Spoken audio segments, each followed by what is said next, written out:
मासिक पाळीच्या वेळी देवीची पूजा. कामाख्या मंदिराची कोणती आहेत खास रहस्य तेच आपण आज या व्हिडिओद्वारे जाणून घेणार आहोत. तर मंडळी, कामाख्या देवी मंदिरात अघोरी आणि तांत्रिकांची मोठी गर्दी असते.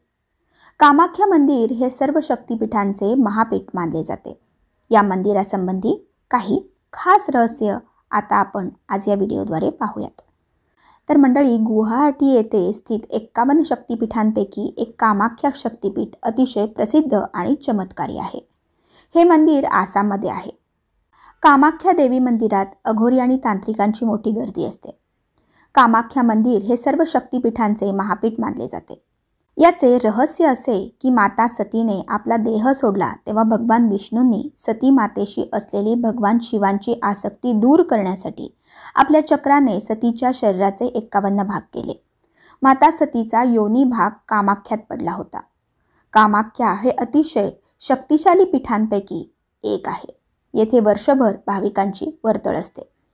कामाख्या माता ही काली आणि त्रिपुरा सुंदरीनंतर तांत्रिकांची सर्वात महत्त्वाची देवी आहे. या मंदिरात येणाऱ्या प्रत्येक भाविकाची मनोकामना पूर्ण होते असे मानले जाते. माता सतीला समर्पित असलेल्या या मंदिरात दरवर्षी 22 जून ते 26 जून दरम्यान अंबुबाची मेळावा आयोजित केला जातो.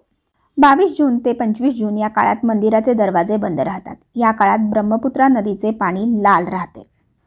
असे मानले जाते की या दिवसात माता सती मासिक पाळीत राहतात. दुसरीकडे 26 जून रोजी सकाळी मंदिर भाविकांसाठी खुले केले जाते. त्यानंतर भाविकांना मातेचे दर्शन होते. कामाख्या मंदिराची गणना भारतातील सर्वात प्राचीन मंदिरांमध्ये केली जाते. इतिहासानुसार हे कामाख्या मंदिर 8व्या ते 9व्या शतकात बांधले गेले. मात्र हुसेन शहाने या राज्यावर हल्ला करून मंदिर उद्ध्वस्त केले. काही वर्षानंतर म्हणजेच 1500 AD मध्ये कोच वंशाचे संस्थापक राजा विश्वसिंह यांनी मंदिराचे पूजास्थान म्हणून पुनरुज्जीवन केले. त्यानंतर 1565 मध्ये राजाच्या मुलाने हे मंदिर पुन्हा बांधले. तेव्हापासून आजतागायत हे मंदिर भारतातील प्रसिद्ध शक्तिपीठांमध्ये गणले जाते. या मंदिरात तुम्हाला देवीचे कोणतेही चित्र दिसणार नाही. मूर्तीऐवजी येथे फुलांनी मढलेला पूल बांधण्यात आला आहे. या तलावातून नेहमीच पाणी वाहत असते. सतीदेवीच्या योनीचा भाग पडल्यामुळे या मंदिरात योनीची पूजा केली जाते. हे मंदिर तंत्रविद्येसाठीही ओळखले जाते. यामुळेच मंदिराचे दरवाजे उघडले की दूरदूरहून ऋषीमुनी दर्शनासाठी येथे येतात. दर्शनासाठी येणाऱ्या भाविकांना येथे अनोखा प्रसाद दिला जातो. देवी सतीच्या मासिक पाळीमुळे 3 दिवस मातेच्या दरबारात पांढरे वस्त्र ठेवले जाते.